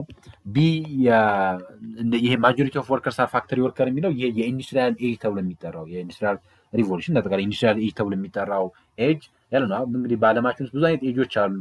የድንጋይ ዘመን፣ የምናምን ዘመን እየተባለ እንደሚከፈለው ሁሉ ዘመናቶች በተለያየ አይነት ስያሜ ይሰጣቸዋል። አሁን ያለንበት ዘመን የኢንፎርሜሽን ኤጅ ተብሎ ይጠራል። የመረጃ ዘመን እየተባለ እንደሚጠራው ሶ ከዚህ አንፃር ቢ the majority of the workers are factory worker የሚለው ይሄ የኢንዱስትሪያል ኤጅን ጊዜ ነው። እንደውም አሁን ላይ በዚህ በኢንፎርሜሽን ኤጅ ላይ ያለው ሰው በብዛት የፋክተሪ ወርከር ሳይሆን ፋክተሪ ሲል የኢንዱስትሪያል ወርከሮች አሉ። ራዘር አሁን ላይ በብዛት ብዙዎቹ ሰርቪስ ፕሮቫይደር ናቸው። አሁን ላይ በዚህ ዘመን ያለው ብዛት ሰው የሰርቪስ ፕሮቫይደር እንጂ ፋክተሪ ወርከሮች አይደሉም። ሶ ከዚህ አንፃር የኢንፎርሜሽን ኤጅ ካራክተሪስቲክስ ያለው ነው ቢ ይሆናል ማለት ነው። እሺ ሌላኛው ስለ ሚሽን እንምጣ። እንግዲህ ሚሽን ምንድነው ስንል ሚሽን አጠቃላይ አንድ ተቋም ኤግዚስት የሚያደርግበትን ሪዝን ሚሽን ብለን እንጠራዋለን። አሁን እዚህ ጋር አንድ የተጠቀሰ ሚሽን አለ። ሶስቱን ሚሽን ስቴትመንት እናንብና ከዚህ ሚሽን ስቴትመንት ላይ ምን ቢጨመርበት የበለጠ አሪፍ ይሆናል የሚል ነው። ምንድነው ሚስ ያደረገው የሚል ነው ጥያቄው። ሶ ጥያቄውን እናንብበው። our mission is to encourage understanding of and commitment of the conservations of worldwide life and wild places through recognitions of the interdependence of peoples and nature. We will do this by creating a sense of enjoyment, wonder, and discover throughout the park and in our outreach programs. Which of the following component you have to add on the mission statement ነው የሚለው። እንግዲህ ሚሽን ስቴትመንት ብለን የምንጠራው በተለያየ መንገድ ዲፈር ያደርጋል። አንድ ካምፓኒ ሚሽን ከሌላ ካምፓኒ ሚሽን ዲፈር ያደርጋል። በሌንግዙ፣ በኮንተንቱ፣ በስታይሉ በተለያየ ኮንቴክስት ዲፈር ያደርጋል። ግን እንዳጠቃላይ በአሁን ላይ ያሉ በተለይ እንዳጠቃላይ ሚሽንን ዴቨሎፕ ሲደረግ አንድ ሚሽን ሊኖሩት የሚገቡት ኤሌመንቶች አሉ። እነዛን ኤሌመንቶች ወደ 9 አካባቢ የሚደርሱ ኤሌመንት ናቸው። ለምሳሌ ከስተመር፣ የታርጌት ከስተመራችን ማን ነው፣ ፕሮዳክቱ ምንድን ነው ኦፈር የምናደርገው፣ ማርኬቱ የት ነው ኦፈር የምናደርገው፣ ለማን ነው ኦፈር የምናደርገው፣ ቴክኖሎጂ አፕዴት የሆነ አይነት ቴክኖሎጂ አለው ወይ፣ ከከረንት ከሆነ ቴክኖሎጂ ጋር አፕዴት ያደረገ ነው ወይ፣ ከተጨማሪ ከግሮዝ ጋር ከምናምን አንጻር እሱን እናስቀምጣለን። ፊሎሶፊ ምንድነው የኛ ካምፓኒ ፊሎሶፊ የሚለውን ሰልፍ ኮንሴፕት፣ ስለራሳችን ያለን ዩኒክ ዩናይት ስትሬንግስ ካለን ኮር ኮምፒተንሲያችንን፣ ፐብሊክ ኢሜጅ የምንጠራቸው ከሶሻል ከኤንቫይሮንመንታል ከተለያየ አንጻር ያሉ ጉዳዮችን እንዲሁ ከኢምፕሎይ አንጻር ለሰራተኞች ከሰጠኑ ትኩረት አንጻር ብቻ ይዘጋጀ። በእነዚህ ኤሌመንቶች ናቸው እነዚህ የሚሽን ኤሌመንትስ ተብለው ይጠራሉ። ሶ ከነዚህ ውስጥ የጎደለው ሚስ ያደረገው ማንኛው ነው የሚል ነው። ሶ ሚስ ያደረገው ማንኛው ነው ስንል እንግዲህ እና ዲ ሚስ አላደረገም። ፊሎሶፊው በደንብ አለ። ፕሮዳክቱ ምን እንደሆነ ይገልጻል። ያው ኢንዲፔንደንት የሆነ ፒፕል እና ኔቸርን ሪኮግናይዝ በማድረግ የሚለው እንግዲህ ያ የካምፓኒውን ፊሎሶፊ ነው የምናየው። ፊሎሶፊ ስንል እንደጠቃላይ ፊሎሶፊ ብለን የምንጠራው ኮር ቫሊዩን ወይም ደግሞ እንደጠቃላይ ፈርማችንን ጋይድ የምናደርግበትን ኮንቴክስት ስለሆነ ፊሎሶፊ የሚያሳየን። ፕሮዳክቱም ሴንስ ኦፍ ኢንጆይመንትን ምናምን ክሬት እናደርጋለን ብሎ ክሬት አንደኛው የኮንዘርቬሽን ኦፍ ወርልድ ዋይልድ ላይፍ እና ዋይልድ ስፔስ ብለን የሚጠራው እዛ ውስጥ ፕሮዳክቱ እንዳለ ያሳየናል። ፕሮዳክቱ እንዳለ ያሳየናል ከዚህ አንፃር። ከዛም በተጨማሪ ይሄ ሴንስ ኦፍ ኢንጆይመንትን ምናምን የፓርክ ኤክስፒሪየንስ አውትሪች ፕሮግራም ብሎ የሚጠራቸው ፕሮዳክትን የበለጠ ኤክስፕረስ ያደርግልናል። ሶ የሚጎለው ማናማን ነው ስንል ቢና ሲ ፎር ሚ ሚስ ያደርጋሉ ብዬ አስባለሁ። ቢና ሲ ሁለቱም መልስ መሆን ይችላሉ፣ ግን ከሁለቱ የግድ አንዱ መምረጥ የሚጠበቅብን ከሆነ ያው ፈተና መስሎ መምረጥ አለብን። ሶ ማንኛው ነው ስንል ፎር ሚ ማርኬት would be the best ቤስት ይሆናል። ለምን ካል ማርኬት ፋውንዴሽናል የሆነ ጉዳይ ነው። በብዙ ኮንቴክስት ማርኬት ብለን የምንጠራው ፋውንዴሽናል የሆነ አይነት ኮንቴክስት ነው። በተለይ በሚሽን ስቴትመንት ውስጥ ሚሽንን ስናስቀምጥ ሪዝን ፎር ኤግዚስተንስ ስናስቀምጥ ማርኬት ከግምት ውስጥ ይገባል። ማርኬት ብለን የምንጠራው ሲምፕሊ አንድ የሆነ ጂኦግራፊክ ኤሪያን ብቻ አይደለም ሪፕሬዘንት የሚያደርገው። ማርኬትን ስናነሳ ከስተመር ዛም ውስጥ አብሮ የሚታይ ጉዳይ ቢሆን ኢቭን ኢፍ ሰፓሬት በሆነ አይነት መንገድን ብናገኘው ከስተመር ብለን የምንጠራው ግን ስለ ማርኬት ስናነሳ አብረንም ስለ ከስተመር ነው የምናነሳው። ሶ ከዚህ አንፃር የበለጠ የማርኬት ኮንሰርን ቢኖረው ማለት የት ይሄ ፕሮዳክት የት ደሊቨር እንደሚደረግ ቢገለጽ የበለጠ አሪፍ ይሆናል። ኮንሰርን ፎር ኤምፕሎይ ቀጣይ መምጣት የሚችል ጉዳይ ነው። የበለጠ አሁን እዚህ ጋር ስንመለከት አሁን የሞሮፍ ያን ያክል ሰራተኛ ምናምንም ትኩረት ያስፈልጋል ኮንሰርን ፎር ኤምፕሎይ ግን የወርልድ ዋይፍ የአንድ እንግዲህ የአካባቢ ጥበቃ ምናምን መስሪያ ቤት ቢሮ ነው የሚመስለው ስቴትመንቱ የሚሽን ስቴትመንቱ። እዛ ውስጥ ደግሞ ኮንሰርን ፎር ኤምፕሎይ ያን ያክል ኢሹ ሊሆን አይችልም። ሞር እንዳውም የማርኬቱ ጉዳይ የበለጠ ትልቅ ኢሹ ሊሆን ይችላል ማለት ነው። ሶ ከዚህ አንፃር ሲ ወደ I tend to see C would be the best answer። ሶ ካሉት ኦፕሽኖች ውስጥ ሲ አንሰር ነው። ያው ኤ እና ዲ አይሆንም። ከቢና ከሲ ግን የበለጠ ሲ ቤስት ነው። ወደ 16ኛው ጥያቄ እንምጣ። sometimes a business organization use the promotion types involves short term incentive of value such as discount, free sample, price to be offered to arouse interest of customers in buying of goods and service. This is the promotion is public relations, sales promotion, advertising and personal selling ይላል። ከሚከተሉት እንግዲህ ማንኛው ነው ሾርት ተርም ኢንሰንቲቭ የሚያቀርበው ሲል ያው ገና ከመጀመሪያው መልሱ ይታወቃል። ሾርት ተርም ኢንሰንቲቭ ሲል እንግዲህ በፕሮሞሽናል ሚክስ ውስጥ በጣም ኮመን የሚባሉት ወደ 5 አካባቢ የሚደርሱ የፕሮሞሽናል ሚክስ ኤሌመንቶች አሉ። ከዛም በላይ ሊሆኑ ይችላሉ፣ ግን እንደ ኮመን የሚባሉት ማለት ያክል ነው። አንዱ አድቨርታይዝመንት ነው። አድቨርታይዝመንት እንግዲህ ፔድ የሆነ ዋን ዌይ ዩናይት የፕሮሞሽናል መካኒዝም ነው አድቨርታይዝመንት ብለን የምንጠራው። በተቻለ መጠን ብሮድ ዩናይት ኦዲየንሶችን በቲቪ፣ በሬዲዮ፣ በጋዜጣ፣ በቢልቦርድ በተለያየ መካኒዝም የምንደርስበት ነው። ከዛ ቀጥሎ ያለው ፒአር ነው፣ ፐብሊክ ሪሌሽን ብለን የምንጠራው። ፐብሊክ ሪሌሽን እንግዲህ በተለያየ መንገድ ጥሩ ዩናይት ፓርትነርሺፖችን ክሬት በማድረግ ፖዚቲቭ ዩናይት ብራንድ ኢሜጆችን ቢውልድ በማድረግ የምንከውነው የፕሮሞሽን መካኒዝምን ፒአር ብለን እንጠራለን። ሌላኛው ሴል ፕሮሞሽን ነው። ሴል ፕሮሞሽን የዚህ ጥያቄ መልስ ከላይ ያለው የሾርት ተርም ዩናይት ኢንሰንቲቭ ነው። ሶ ዲስካውንት በማድረግ ፍሪ ሳምፕሎችን በመስጠት ምናምን በ100 ብር 4 ቢራ በምናምን ዞታ ሾርት ተርም የሚሆኑ ኢንሰንቲቮች ናቸው። ሶ ዲስካውንት በማድረግ ፍሪ ሳምፕል በመስጠት የምናደርገው የፕሮሞሽናል መካኒዝም ነው። ፐርሰናል ሴሊንግ ብለን የምንጠራው ይሄ ዳይሬክት የሆነ ነው። የበለጠ ቱዌይ ኮሚኒኬሽን ያለበት አንድ አይተሞችን የምንሸጥበት ሰዎችን አሳምና አይተሞችን የምንሸጥበትም መካኒዝም ነው የፐርሰናል ሴሊንግ ብለን የምንጠራው። ዳይሬክት ማርኬቲንግ ይሄ ለተመረጡ ደንበኞች ታርጌት በሆነ መካኒዝም በኢሜል፣ በኮል፣ በኤስኤምኤስ፣ በአድ ሊሆን ይችላል። በተለያየ መካኒዝም ማስታወቂያዎችን ማለት እንደተቀራይ ስለዛ ፕሮዳክት አዌር የምናደርግበትን መካኒዝም ዳይሬክት ማርኬቲንግ ተብሎ ይጠራል። ሶ ዳይሬክት ፕሮሞሽን እየተባለ ይጠራል ማለት ነው። ሶ ካሉት ኦፕሽኖች ውስጥ ማንኛው ነው መልሱ ስንል የዚህኛው ጥያቄ መልስ ቢ ይሆናል ማለት ነው። የዚህኛው ጥያቄ መልስ ቢ ይሆናል ማለት ነው። In statistics study, the population is A, the group of people from whom the data cannot be collected. B, all peoples who live in Ethiopia. C, the peoples or objected studied in the sample survey. D, the group of people or objectives for which the conclusions are to be made. So ከሚከተሉት ውስጥ ማንኛው ነው ፖፑሌሽንን የሚገልጽልን ነው። ማንኛው ነው ፖፑሌሽንን የሚገልጽልን? እንግዲህ በስታቲስቲክስ ፖፑሌሽን ምንድነው ስንል በስታቲስቲክስ ፖፑሌሽን ብለን የምንጠራው it refers to the complete set of objects or elements being studied ይባላል። ሶ የምናጠናውን complete set of list ያለበትን ያንን ፖፑሌሽን ብለን እንጠራለን። or population ስንል it includes all peoples, all objects or all events for a particular research ተብሎ ይጠራ ማለት ነው። ሶ ምናልባት በአንድ ክላስ ውስጥ ያለ ተማሪ ሊሆን ይችላል፣ በአንድ ከተማ ውስጥ ያለ ፋሚሊ ሊሆን ይችላል፣ ወይም ደግሞ አንድ ምርጫ ላይ የሚመርጡ ሰዎችን ሊያካትት ይችላል። ሶ ያንን ፖፑሌሽን ብለን እንጠራዋለን። ፖፑሌሽን is the entire group about which want to make a conclusion. ሶ ድምዳሜ መስራት የምንፈልግበትን ኢንታየር የሆነውን ግሩፕ ፖፑሌሽን ብለን እንጠራዋለን። ሳምፕል ብለን የምንጠራው ጀስት ፓርት ኦፍ ፖፑሌሽን የሆነ ነገር ደግሞ ሳምፕል ተብሎ ይጠራል። ሶ ከዚህ አንጻር ስንመለከታቸው ይህን ስንመለከት the group of people from whom the data cannot be collected ይላል። ይሄ ሊሆን አይችልም፣ ምክንያቱም ለአጠቃላይ ፖፑሌሽን ብለን የምንጠራው ዳታ ኮሌክት የምናደርግበትን ግሩፕ ኦፍ ፒፕል ነው። ሶ ፖፑሌሽን አይገልጽልን። ፖፑሌሽንን ቢን እንመልከት all people who live in ኢትዮጵያ ይላል። ይሄ ኢንዲፔንደንስ መልስ ሊሆን ይችላል፣ ግን ሌሎችን ኦፕሽኖች እንመልከታቸው። ሲ the people or objectives studied in sample survey ይሄ አይሆንም፣ ሲ አይሆንም።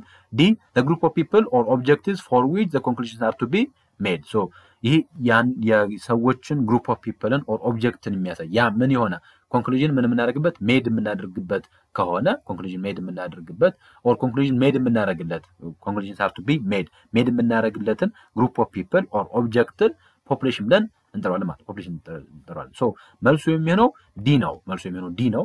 ቢ ለምን አይሆንም ካል ቢ ፖፑሌሽንን ያሳያል፣ ምክንያቱም የሆነ ኦል ፒፕል ስለሚል። ነገር ግን ዲፔንድስ አፖን አወር ስተዲ፣ ምክንያቱም ኢንቨስቲጌሽን ላይ ዲፔንድ ያደርጋል። ለምሳሌ ጥናቱ ትኩረት ያደረገው አፍሪካ ቢሆንስ ሶ ከአፍሪካ እኮ አፍሪካ ላይ ጥናቱ አፍሪካን ታርጌት ያደረገ ጥናት ውስጥ ሁሉም የኢትዮጵያ ህዝቦች ሳምፕል ናቸው እንጂ ፖፑሌሽን ሊሆኑ አይችሉም። ሶ ኢት ዲፔንድስ አን ፖፑሌሽን ስንል ምን ላይ ዲፔንድ ያደርጋል? የምናጠናበት ኤሪያ ላይ ዲፔንድ ያደርጋል። ሶ ከዚህ አንጻር ቢመልስ የማይሆነው ከዚህ አንጻር ነው። ከዚህ አንጻር ነው ማለት ነው። ሶ በዚህ መልኩ ማየት እንችላለን። ኬሽን ነምበር 80 the firm seeks growth by pushing its existing practice into a new market segment strategy is ምን ተብሎ ይጠራል ነው? ፕሮዳክት ዴቨሎፕመንት፣ ማርኬት ዴቨሎፕመንት፣ ማርኬት ፔኔትሬሽን፣ ነን ኦፍ አባቭ። ይሄ እንግዲህ አንስ ኦፍ ማትሪክስ ተብሎ ይጠራል። የቢዝነስ ግሮዝ ስትራቴጂ ውስጥ የምንመድበው ነው። እዚህ ውስጥ እንግዲህ 4 ስትራቴጂዎች አሉ። ማርኬት ፔኔትሬሽን፣ ማርኬት ዴቨሎፕመንት፣ ፕሮዳክት ዴቨሎፕመንት እንዲሁም ዳይቨርሲፊኬሽን ተብሎ የሚጠራው። ማርኬት ፔኔትሬሽን ብለን የምንጠራው ኤግዚስቲንግ ዩናይት ፕሮዳክትን በከረንት ማርኬት ላይ የምንሸጥ ከሆነ ያንን ማርኬት ፔኔትሬሽን ብለን እንጠራለን። ማርኬት ዴቨሎፕመንት ብለን የምንጠራው ደግሞ ኤግዚስቲንግ ዩናይት ፕሮዳክትን አዲስ ማርኬት ላይ የምንሸጥ ከሆነ ያንን ማርኬት ዴቨሎፕመንት ብለን እንጠራለን። ሶ ማርኬት ፔኔትሬሽን ብለን የምንጠራው እንዳልኳችሁ ምሳሌ ኤግዚስቲንግ ዩናይት ፕሮዳክትን ከረንት ማርኬት ላይ እዛው አዲስ አበባ ውስጥ የሚታወቅ አንድን ፕሮዳክት እዛው አዲስ አበባ ላይ ሰፋ አድርገን ብራንች ከፍተን የምንሸጥ ከሆነ ማርኬት ፔኔትሬሽን ብለን እንጠራለን። ማርኬት ዴቨሎፕመንት ስንል ግን ያንን የሚታወቀውን አዲስ አበባ ላይ የምንታወቅበትን አይተም ወጣ አድርገን ከአዲስ አበባ አዳማና ሐዋሳ ስንሸጥ ያንን ማርኬት ዴቨሎፕመንት ይባላል። ወደ አዲስ ማርኬት የምንገባ ከሆነ ሌላኛው ኦፕሽን ፕሮዳክት ዴቨሎፕመንት ተብሎ ይጠራል። በአንስ ኦፍ ማትሪክስ ፕሮዳክት ዴቨሎፕመንት ብለን የምንጠራው ደግሞ ኤግዚስቲንግ ማርኬት ላይ እዛው አዲስ አበባ ላይ አዲስ ዩናይት ፕሮዳክት የምናስተዋውቅ ከሆነ ያንን ፕሮዳክት ዴቨሎፕመንት ተብሎ ይጠራል። ላኛው ዳይቨርሲፊኬሽን ነው። ዳይቨርሲፊኬሽን ለአጠቃላይ አዲስ ፕሮዳክትን በአዲስ ማርኬት ማስተዋወቅን ያን ዳይቨርሲፊኬሽን ብለን እንጠራለን። ዳይቨርሲፊኬሽን ሪሌትድም ሊሆን ይችላል፣ አንሪሌትድ ሊሆን ይችላል። ኦልሞስት ተመሳሳይ ዩናይት ኢንዱስትሪም ላይ ዳይቨርሲፋይ ልናደርግ እንችላለን።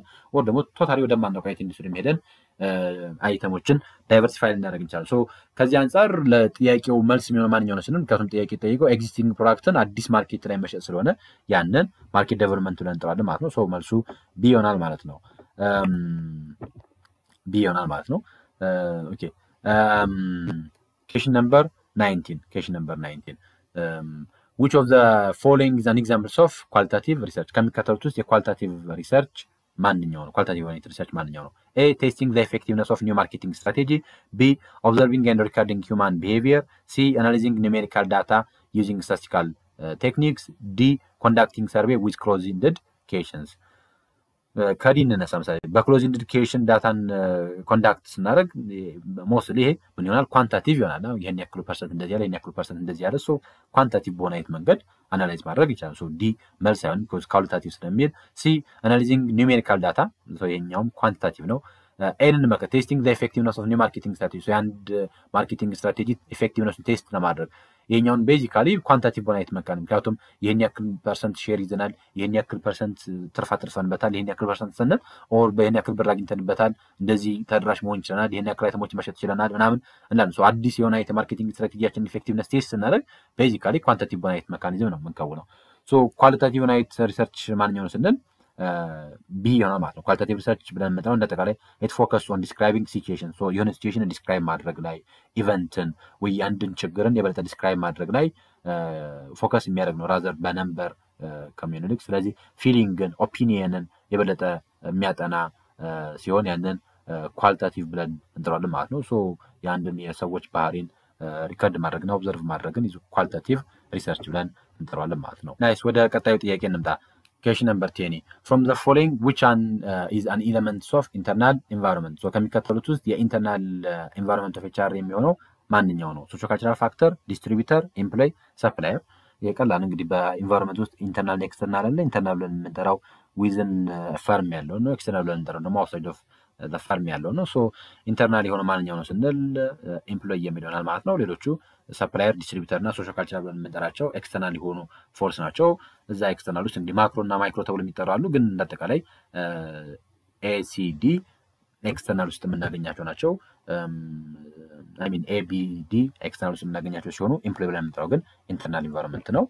Question number 21. Harmony Pharmaceutical produce a life-saving medication with a consistent demand throughout the year. Maintaining steady production rate allows them to focus on quality control and ensure consistent medication availability. While it faces a shortage during the demand is high, order blocking and lost sales during lower demand. A. Utilization strategy, chase strategy. C. Level strategy. D. Hybrid strategy. ሶ እንግዲህ ሃርመኒ የሚባል አንድ የፋርማሲቲካል ካምፓኒ አለ። ሶ ያ የፋርማሲቲካል ካምፓኒ በብዛት ፕሮዲስ የሚያደርጋቸው የላይፍ ሴቪንግ የሆኑ ሜዲኬሽኖችን ኮንሲስተንት በሆነ ወጥነት ባለው ዲማንድ ስራውት የየር ምን ያደርጋል? ፕሮዲስ ያደርጋል። ሶ ሜንቴኒንግ ስቲዲ የሆነ የፕሮዳክሽን ሬት ነው ያለው፣ የተረጋጋ የፕሮዳክሽን ሬት ነው ያለው። ሶ ፎከስ የሚያደርገው የበለጠ ኳሊቲ ኮንትሮል እና ያንን የሜዲኬሽን አቬላቢሊቲን ኢንሹር ማድረግ ላይ የበለጠ ኳሊቲ ኮንትሮል ላይ እና ስቲዲ የሆነ የፕሮዳክሽን ሬት ላይ ፎከስ ያደርጋል። ሶ ይሄንን ምን ብለን እንጠራለን ስንል እንግዲህ ይሄን ካፓሲቲ ስትራቴጂዎች ውስጥ ያሉ ጉዳዮች አሉ። ሶስት መሰረታዊ ጉዳዮች አሉ። ሌቭል ስትራቴጂ፣ ቼዝ ስትራቴጂ እና ሃይብሪድ ተብሎ የሚጠሩ ስትራቴጂዎች አሉ።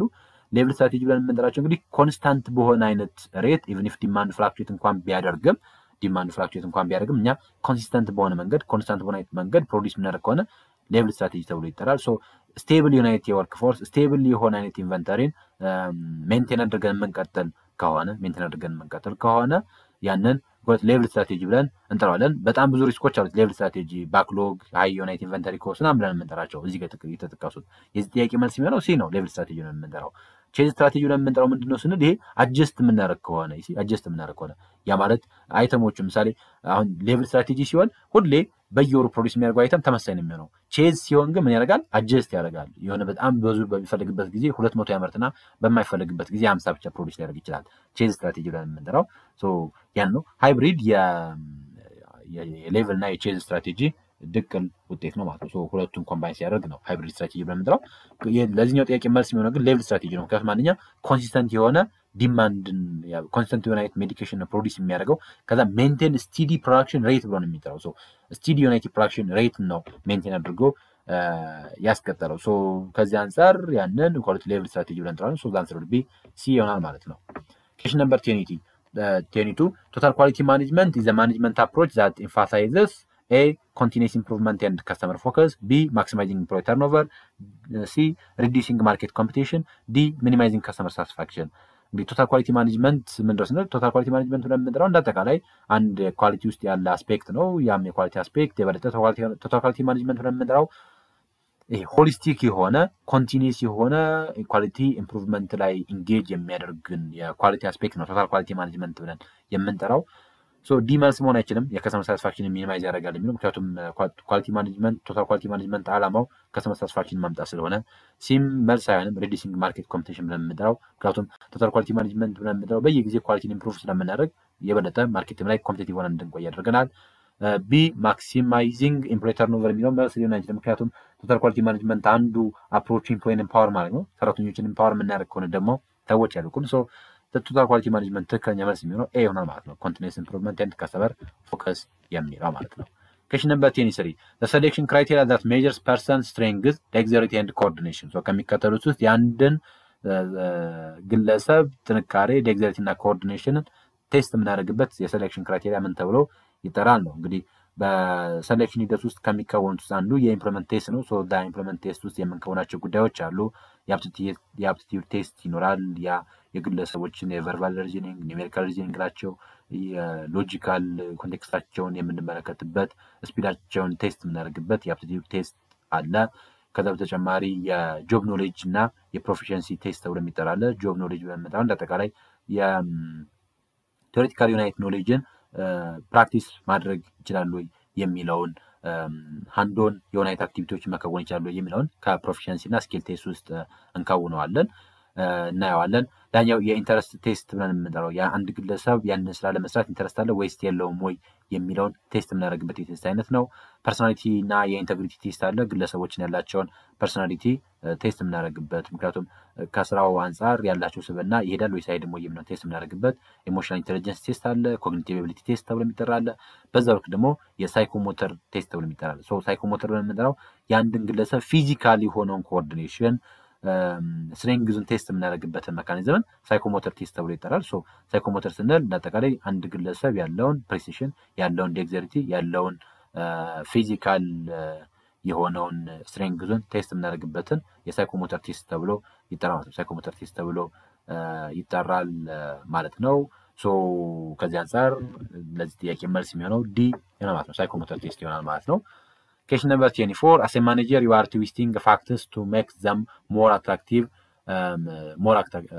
So as a manager, you are twisting factors twist እናደርጋለን ምንለውን የበለጠ አትራክቲቭ ለመሆን፣ እንዲሁም መረጃዎችን ዊዝሆልድ ማድረግ የመደበቅ፣ እንዲሁም creating false remorse to get employees to accept changes, then trying to close the manufacturing plants whose employees are resisting.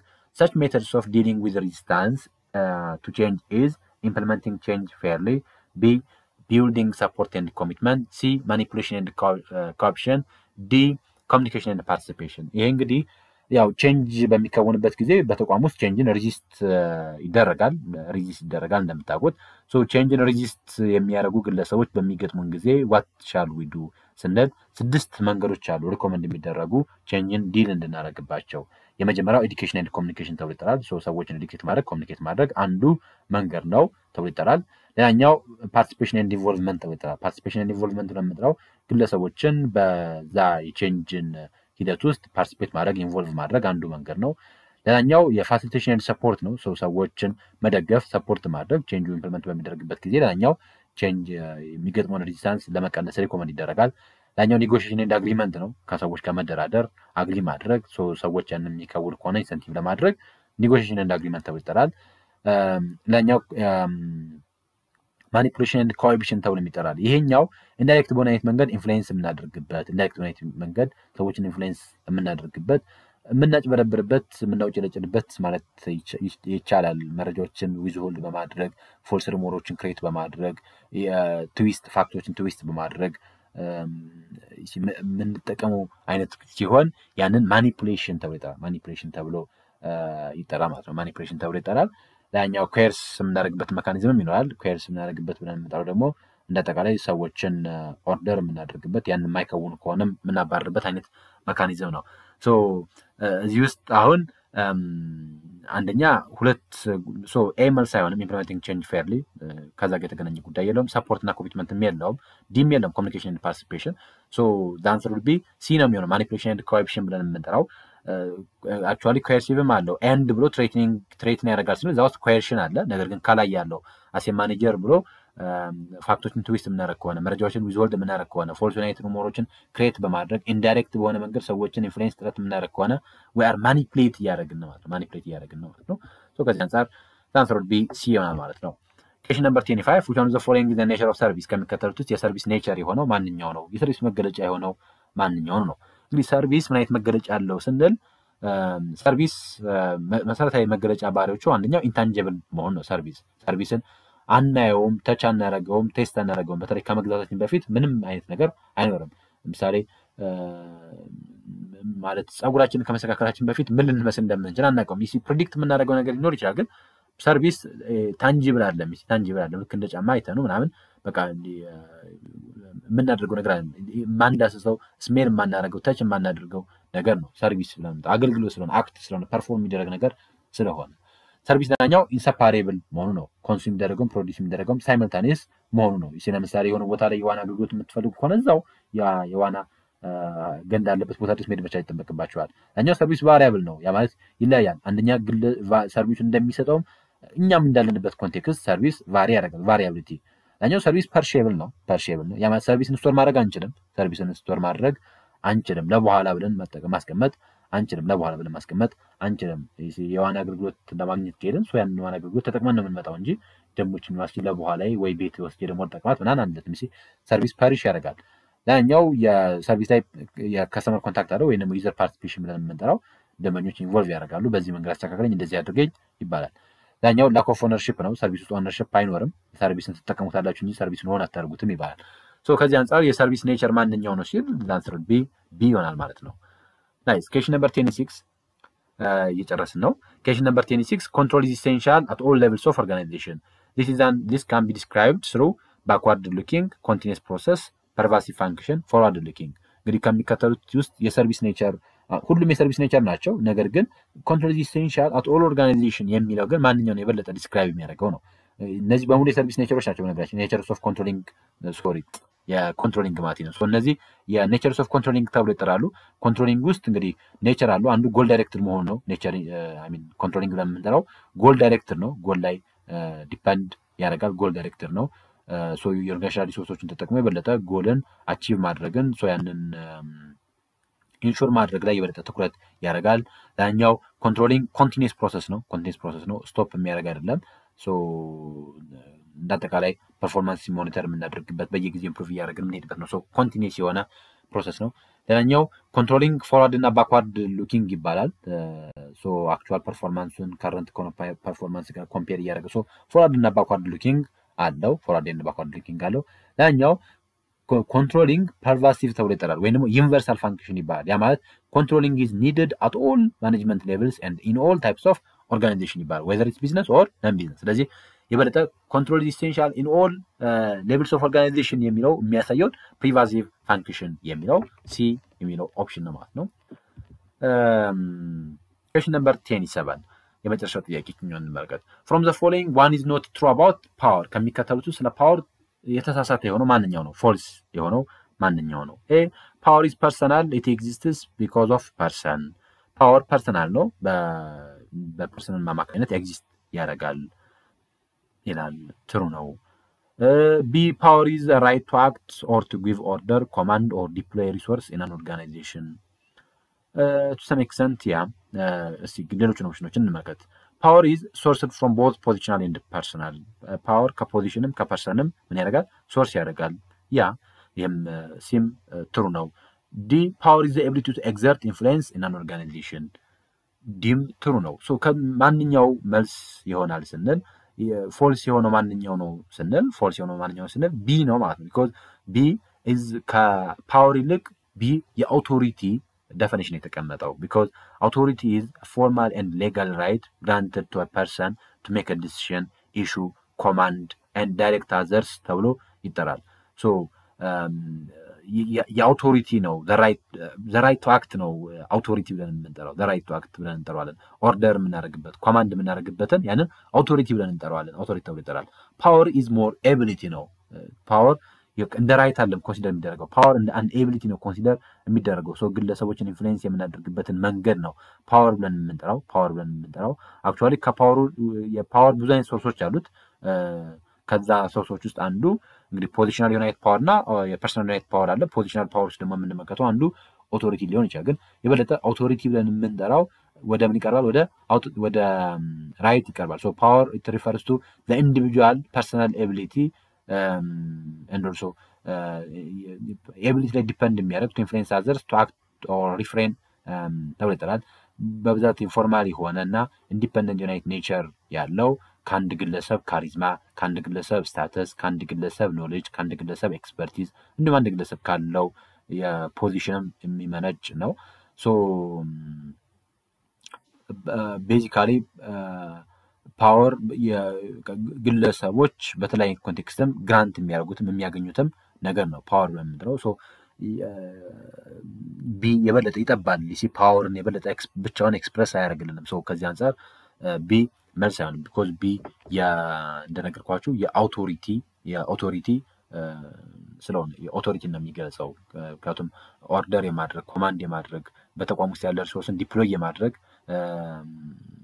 ያ ለአውቶሪቲ ነው ሶ ከዚህ አንፃር ቢ መልስ ይሆናል ማለት ነው ሶ this all about the first part የመጀመሪያው ፓርት ይሄን ይመስል ነበር ዛሬ 27 አካባቢ የሚደርሱ ጥያቄዎችን ለማየት ጥረት አድርገናል በሚቀጥለው ደግሞ ፓርት 2 3 እና 4 እያልን እንመለከታለን የመጨረሻው ፓርት ላይ እንዳልኳችሁ ኳንቲታቲቭ የሆኑ ቁጥር ነክ የሆኑ ጥያቄዎችን የመጨረሻው ፓርት ላይ እንመለከታለን ከዛ በፊት ፓርት 2 ላይ እና ፓርት 3 ላይ ቴዎሬቲካል ዩኒት ጥያቄዎችን እንመለከታለን የነበረን ቆይታ እንደደረሳችሁ ተስፋ አደርጋለሁኝ በማንኛውም ሰዓት የኤግዚት ኤግዛም ቱቶሪያል የሚያስፈልጋችሁ ከሆነ መራት ቱቶሪያልስ መፍትሄ ያለው ስለዚህ በኦንላይን ካላችሁበት ቦታም ሆናችሁ በማታ በቀን በተለያየ ጊዜ ውስጥ በሚመቻችሁ ሰዓት መውሰድ ትችላላችሁ ከሚቀጥለው ዓመት ጀምሮ ደግሞ በአካል አዲስ አበባ ላይ ለሚመቻችሁ የኤግዚት ኤግዛም ቱቶሪያል መስጠት እንጀምራለን ሶ የዚህ አይነት አገልግሎቶችን ማግኘት የምትፈልጉ ከሆነ ልታዋሩኝ ትችላላችሁ ዲስክሪፕሽን ላይ ስልክ ቁጥሬን